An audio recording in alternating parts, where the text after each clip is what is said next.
Hello student, मैं परमानंद पटेल स्वागत करता हूं आपका हमारे YouTube channel PN. Patel classes पर। तो आइए आज हम देखेंगे दो चरों के रैखिक समीकरण में चेक करना है कि ये जो x धन y बराबर 7 एक समीकरण दिया गया है, इस समीकरण का हल x बराबर 2 और y बराबर 5 है या नहीं। इसी प्रकार x बराबर ऋण 1 y बराबर 3 ये जो है इस समीकरण का हल है या नहीं, हमको चेक करना है।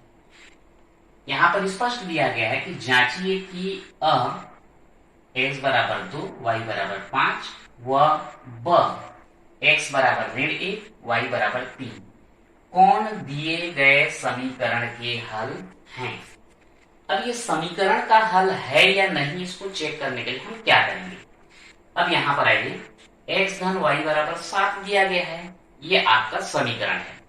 यहाँ पर जो बीच में बराबर का चिन्ह दिया गया है, इसका मतलब ये होता है कि यहाँ पर x और y का ऐसे मान होना चाहिए कि इन दोनों का टोटल किया जाए तो राइट हैंड में जितना भी संख्या है, जैसे कि यहाँ है 7, तो ये लेफ्ट हैंड में x और y का मान रखने पर इसका जो वैल्यू आएगा वो राइट हैंड साइड के बराबर होना चाहिए। अगर बराबर हो गया तो ये दिए गए समीकरण का हल है, और यदि बराबर नहीं हुआ तो दिए गए समीकरण का हल नहीं है। तो देखते हैं कैसे इसको हल करेंगे। चूंकि यहाँ पर बराबर के इधर जो है उसको हम क्या बोलते हैं, लेफ्ट हैंड साइड। तो लेफ्ट हैंड साइड में दिया गया है x धन y। अब हम ये अ के हिसाब से सोचें तो x की जगह कितना रखना है हमको 2, y की जगह कितना रखना है 5। साइड में आपको लिखना पड़ेगा x बराबर 2 y बराबर 5 रखने पर, तो ये कितना हो गया 7। लेफ्ट हैंड साइड x धन y को लेकर के चले थे, हमको कितना मिला 7, जो कि किसके बराबर है, राइट हैंड साइड के बराबर है। तो यहां क्या लिखेंगे, अतः x बराबर 2 y बराबर 5 दिए गए समीकरण का हल है। ठीक, अब इसके बाद देखते हैं हम ब के लिए। फिर से हम लिखेंगे लेफ्ट हैंड साइड x धन y। x की जगह आप रखो ऋण 1, y की जगह रखो 3, तो ये कितना आएगा 2 आएगा। दोनों का चिन्ह अलग अलग है, बड़े में छोटे घटाए और बड़े वाले का चिन्ह लगा दिए। अब यहां पर देखते हैं लेफ्ट हैंड साइड और राइट हैंड साइड दोनों बराबर हैं क्या। लेफ्ट हैंड साइड का मान रखे कितना है 2 और राइट हैंड साइड में कितना है 7, तो बराबर नहीं है। तो यहां पर लिख देते हैं चूंकि left hand side not equal to right hand side, अतः x बराबर ऋण 1 y बराबर 3 दिए गए समीकरण का हल नहीं है।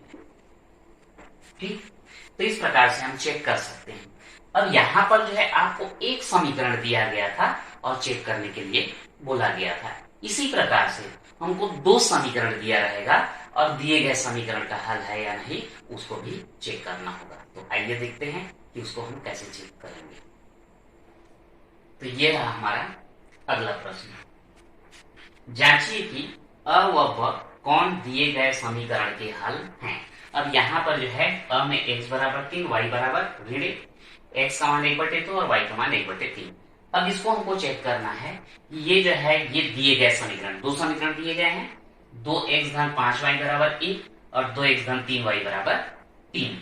इन दोनों के जो है समीकरण का हल ये है या नहीं, और इन्हीं 2 के समीकरण का हल ये है कि नहीं हमको चेक करना है। आइए देखते हैं।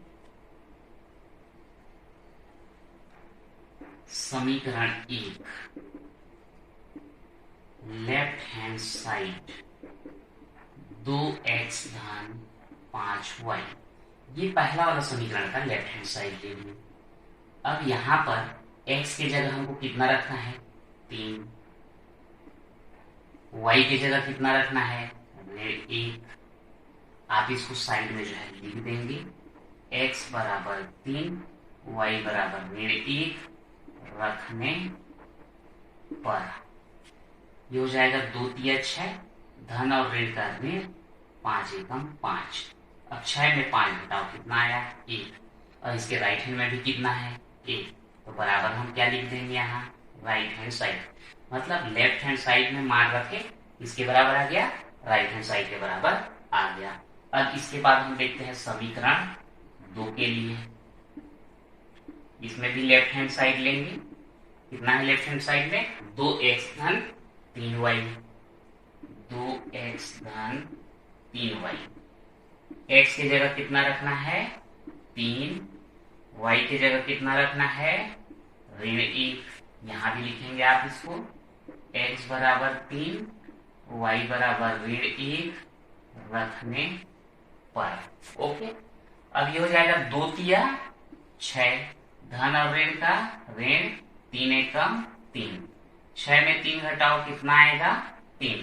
और समीकरण 2 के राइट हैंड साइड में कितना है, 3। तो बराबर हम यहाँ क्या रख देंगे, राइट हैंड साइड। यहां पर भी हम देख रहे हैं कि समीकरण 1 में भी left hand side right hand side बराबर हुआ था, समीकरण 2 में भी left hand side right hand side बराबर हुआ था। इस वैल्यू के लिए x मान 3 और y का मान -1 के लिए, तो हम लिख सकते हैं अतः x बराबर 3, y बराबर ऋण 1 दिए गए समीकरण का हल है। अब यहां पर देखते हैं, चूंकि 2 समीकरण दिया गया है, मान लो समीकरण 1 के लिए left hand side right hand side बराबर हो जाए और समीकरण 2 के लिए बराबर नहीं है, तो हम क्या लिखेंगे, समीकरण का हल नहीं है लिखेंगे। चूंकि 2 समीकरण दिया गया है तो दोनों समीकरण के लिए लेफ्ट हैंड साइड और राइट हैंड साइड बराबर आना चाहिए, तब जो है वो दिए गए समीकरण का हल होगा। अब जो है हम देखने वाले हैं अवलोकन से समीकरण निकाय के हल के प्रकार का पता लगाना। मतलब यदि आपको 2 समीकरण दिया गया है, कितना, 2 समीकरण दिया गया, a1x plus b1y plus c1 equal 0, एक समीकरण है, और दूसरा है a2x plus b2y plus c2 equal 0। यहां पर x y दो चर राशि है, a1 b1 c1 और a2 b2 c2, ये जो है आपका वहां पर जो है अचर राशि रहेगा। अब यदि ऐसा 2 समीकरण दिया गया है और इसमें यदि सबसे पहला स्थिति ये बने कि a1 अपन a2 और b1 अपन b2, यदि ये दोनों जो है बराबर नहीं है, ध्यान रखिएगा, a1 upon a2 not equal b1 upon b2 हो तो समीकरण का अद्वितीय हल होता है। अब ये अद्वितीय हल का क्या मतलब, अद्वितीय हल का मतलब ये है कि x का एक मान मिलेगा, y का एक मान मिलेगा, वो तो x का एक y का एक मान मिलेगा, वो एकदम कंफर्म रहेगा, उससे अलावा और दूसरा मान नहीं आ सकता, तब हम उसको बोलते हैं समीकरण का अद्वितीय हल।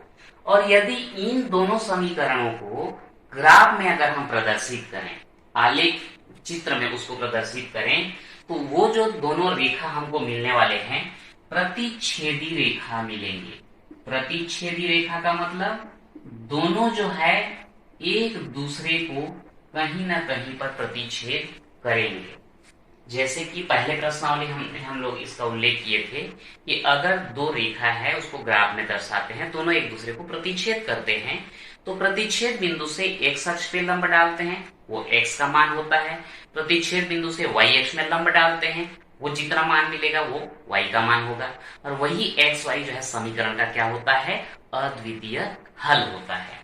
सेकेंड कंडीशन देखते हैं, a1 अपन a2 इक्वल B1 अपन B2 और not equal C1 upon C2।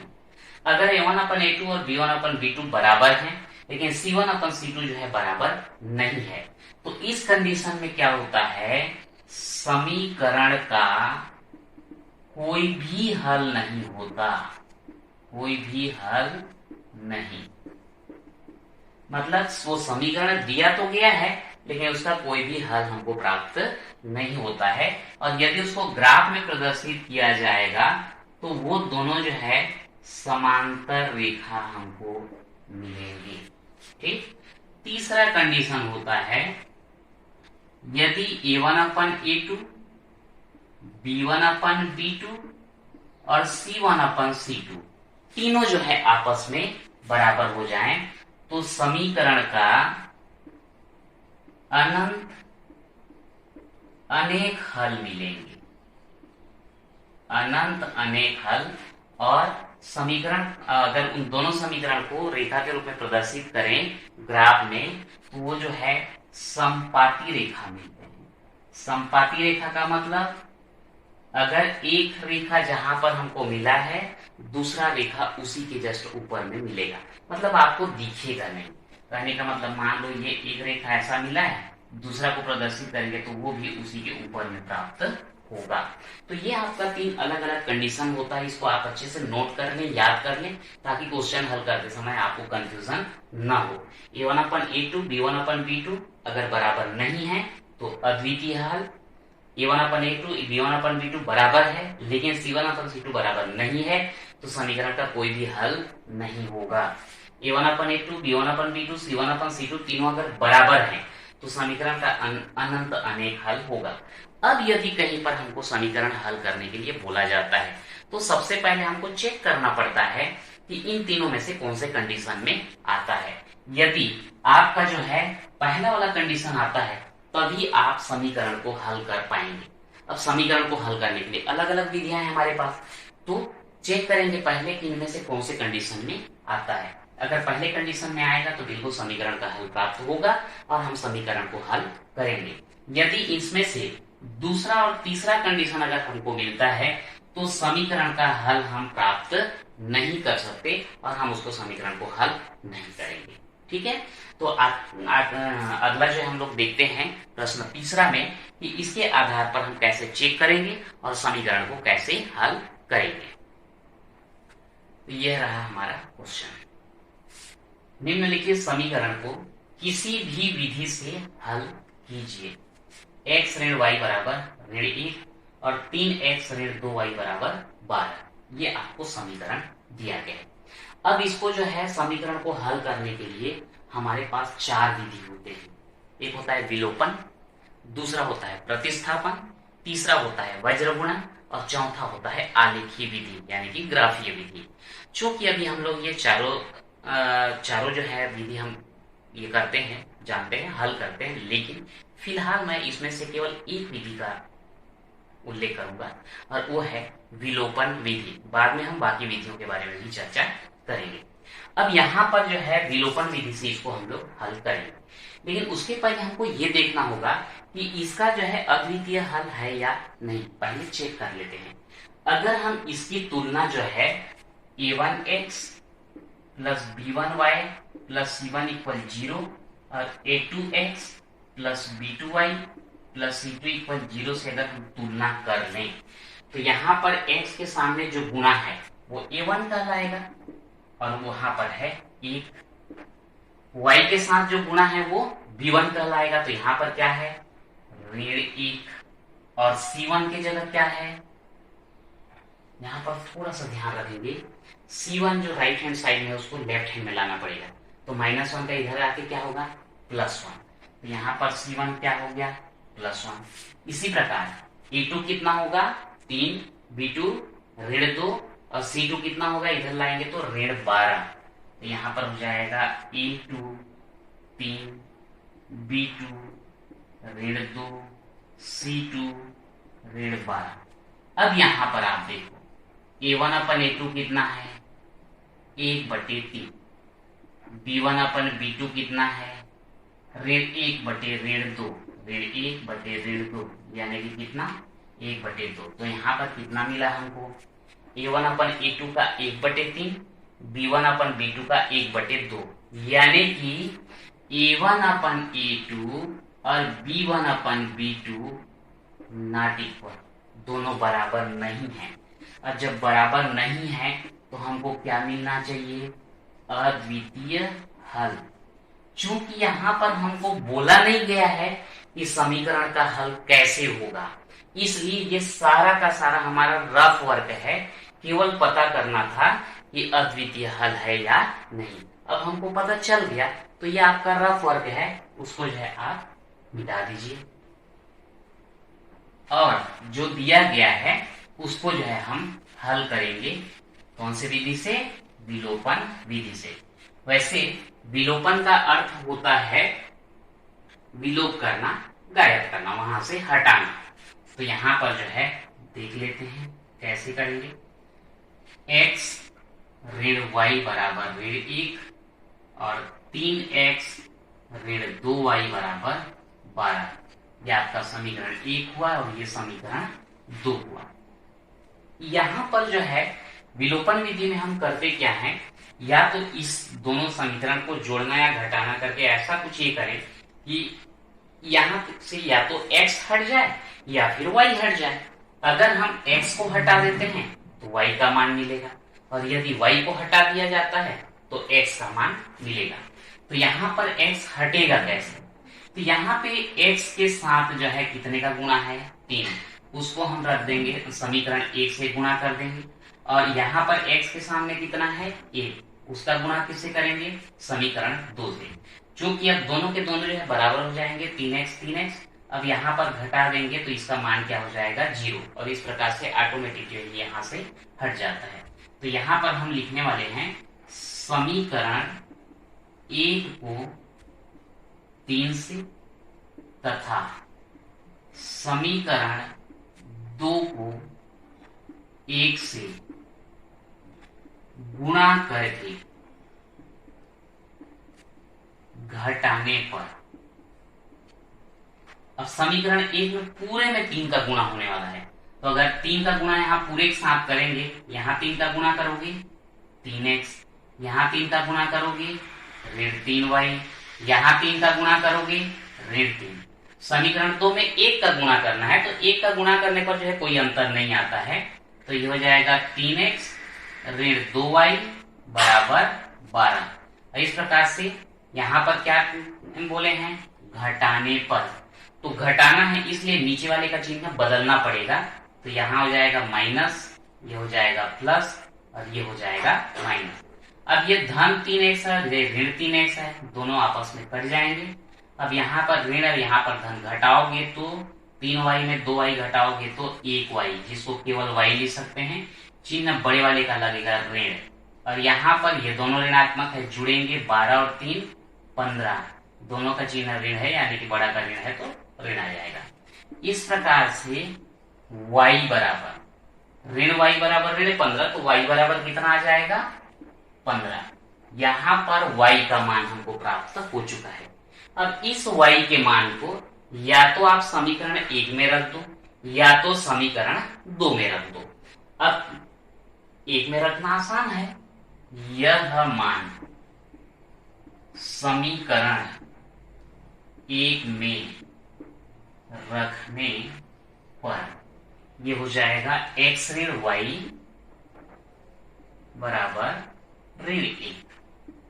अब x ऋण y का मान कितना 15, कोष्ठक को हटा देते हैं, ऐसे रख देते हैं, बराबर ऋण 1, x बराबर ऋण 1 और ऋण 15 को राइट साइड ले जाएंगे तो क्या होने वाला है, धन 15 होने वाला है।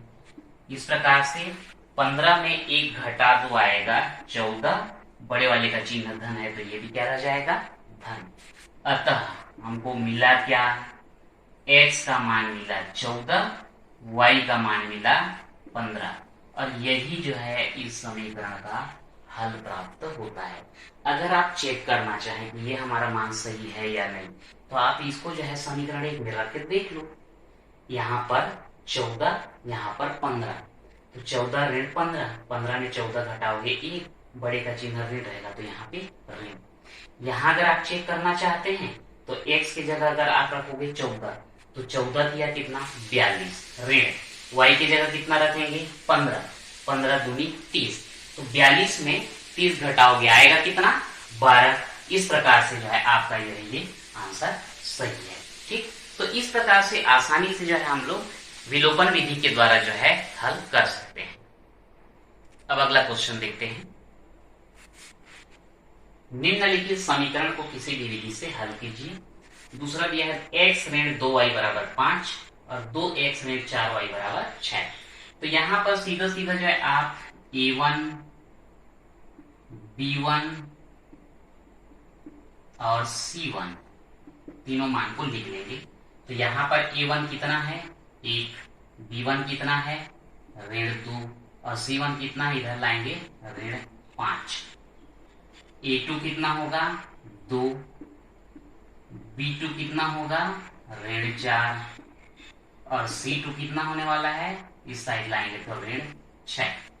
अब यहाँ पर a1 अपन a2 कितना है 1/2, b1 अपन b2 ऋण 2/4, ऋण 2/4, ऋण ऋण का धन हो जाएगा, 2 एकम और 2 दूनी कट गया तो ये भी कितना आया 1/2। a1 अपन a2 का 1/2, b1 अपन b2 का 1/2। तो अब c1 अपन c2 देख लेते हैं। तो ये होगा ऋण 5/6, ऋण ऋण का धन हो जाएगा तो आएगा कितना 5/6। अब यहाँ पर आप देखो a1 अपन a2, b1 अपन b2 दोनों बराबर हैं, लेकिन c1 अपन c2 ये बराबर नहीं है। जब ऐसा कंडीशन आता है तो समीकरण का क्या रहता है, कंडीशन में हम लोग देख चुके हैं समीकरण का कोई भी हल नहीं होता। अतः समीकरण का कोई भी हल नहीं होगा। अब चूंकि समीकरण का हल ही प्राप्त नहीं होने वाला है तो उसको हम हल नहीं कर सकते। तो इस प्रकार से हम चेक करके पता कर सकते हैं कि समीकरण का हल है या नहीं। अगले क्वेश्चन देखते हैं हम लोग। चौथा इसमें दिया गया है 5x ऋण 8y बराबर ऋण 1। ये 5x ऋण 8y बराबर ऋण 1 और 3x ऋण 24/5y धन 3/5 बराबर 0। तो यहाँ पर अगर हम लोग देखें तो a1 5, b1 कितना ऋण 8 और c1 कितना, इसको लेफ्ट हैंड साइड लाएंगे कितना हो जाएगा 1। वैसे ही a2 कितना 3, b2 कितना होगा ऋण 24/5 और c2 कितना होने वाला है 3/5। तो a1 अपन a2 हमको क्या मिलने वाला है 5/3। ठीक, b1 अपन b2 क्या मिलेगा, b1 बोलने से ऋण 8 b2 बोलने से ऋण 24/5। ये ऋण और ऋण का तो धन हो जाएगा, उसका टेंशन नहीं है। ये 8 और ये जो भाग है इसको गुणा करोगे तो ये पलटेगा। तो 24/5 का क्या बनने वाला है 5/24। कटा दो, 8 एकम 8 और 8 किया 24, आया कितना 5/3। ध्यान देना a1 अपन a2 5/3, b1 अपन b2 5/3। अब हमको क्या लेना है c1 अपन c2। तो यहाँ पर c1 है 1/c2 कितना 3/5। अब 1 और ये जो भाग है उसको गुणा करेंगे तो 3/5 का क्या बनने वाला है 5/3। 5 एकम 5 और ये 3। अब यहाँ पर देखते हैं a1 अपन a2 5/3, b1 अपन b2 5/3, c1 अपन c2 5/3, यानी कि a1 अपन a2 इक्वल b1 अपन b2 इक्वल c1 अपन c2। तो समीकरण का क्या होगा? अनंत अनेक हल होगा, अनंत अनेक हल होगा। अब अनंत अनेक हल होगा तो कोई फिक्स मान हम यहाँ पर ज्ञात कर नहीं सकते, तो यहाँ पर भी समीकरण को और आगे हल करने की आवश्यकता नहीं है।